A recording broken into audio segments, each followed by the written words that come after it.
क्या pre cancerous condition होने का मतलब है कि पेशेंट को ऑलरेडी कैंसर हो गया है? Does pre cancerous condition mean that patient is having cancer? चलिए डिस्कस करते हैं। नमस्ते, मैं doctor Aditya Kulkarni, gastro and cancer specialist, OSS clinic Pune में प्रैक्टिस करता हूँ और मेरा एरिया ऑफ इंटरेस्ट है डाइजेस्टिव सिस्टम के वेरियस कैंसर्स और उसकी laparoscopic and robotic surgical treatment. आज हम डिस्कस करेंगे प्री कैंसरस कंडीशंस के बारे में और pre cancerous condition versus cancer, इसके डिफरेंस के बारे में। कई बार पेशेंट्स को ये डाउट होता है कि कभी कभी रिपोर्ट्स एबनॉर्मल आने की वजह से उसके अंदर एक वर्ड लिखा होता है प्री कैंसरस स्टेजेस या फिर प्री कैंसरस लीजन।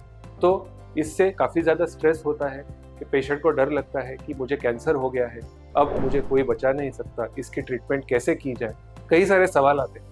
तो हम इस टॉपिक के ऊपर, इस क्वेश्चन के ऊपर ये वीडियो बनाकर आपके डाउट्स को क्लियर करना चाहते हैं। प्री कैंसरस का मतलब ये नहीं होता है कि पेशेंट को ऑलरेडी कैंसर हो चुका है।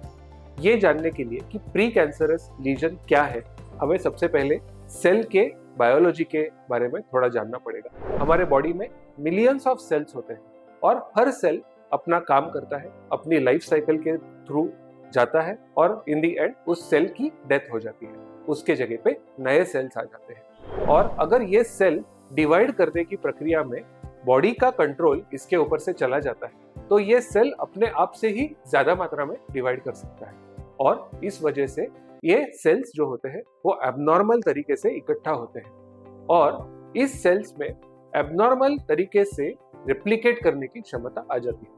इन्हीं सेल्स को हम प्री कैंसरस सेल्स के नाम से जानते हैं। Pre cancerous cells stage 0 of cancer माना जाता है, यानी कि अभी तक इसका रूपांतर पूरी तरह से कैंसर में हुआ नहीं है। तो वी कांट से कि pre cancerous cell is equal to cancer. तो मोस्ट ऑफ द टाइम जो भी प्री कैंसरस लीजन होते हैं ये कैंसर में रूपांतर नहीं होते हैं। बट ये बहुत इंपॉर्टेंट है कि प्री कैंसरस कंडीशन आने का मतलब होता है कि उस पेशेंट को उस ऑर्गन का कैंसर होने की रिस्क ज्यादा बढ़ गई है और ऐसे पेशेंट्स ने उनके हेल्थ को या उस ऑर्गन की हेल्थ को ठीक से मॉनिटर करना बहुत जरूरी है। फॉर एग्जाम्पल, अगर कोई व्यक्ति टोबैको या अल्कोहल का सेवन कर रहे हैं और उनके माउथ में अल्सर हो गया है, हम उस अल्सर की बायोप्सी यानी कि उस अल्सर से एक छोटा सा टिश्यू का सैंपल लेके ये चेक करते हैं कि अगर इसमें कैंसर है या नहीं। सपोज उसमें कैंसर नहीं आता है बट प्री कैंसरस सेल ऐसा डायग्नोसिस आता है, इसका मतलब ये है कि उस व्यक्ति को आगे जाकर उस एरिया में कैंसर होने की रिस्क ज्यादा है और ऐसे व्यक्ति ने उसके हेल्थ के ऊपर, उस अल्सर के ऊपर ज्यादा ध्यान रखकर उसके चेकअप करते रहना चाहिए, उसको मॉनिटर करते रहना चाहिए और साथ के साथ साथ उस रिस्क फैक्टर्स को भी हैंडल करना चाहिए, जैसे कि अल्कोहल, जैसे कि स्मोकिंग, जैसे कि रेडिएशन का एक्सपोजर।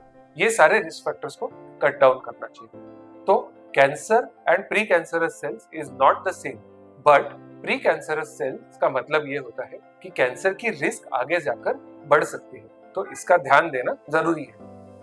अगर आपको प्री कैंसरस सेल्स के बारे में कुछ जानकारी चाहिए, अगर आपको कोई रिपोर्ट शेयर करना है तो प्लीज मुझे व्हाट्सएप पे कांटेक्ट कीजिए। I will try to help you. Thank you very much.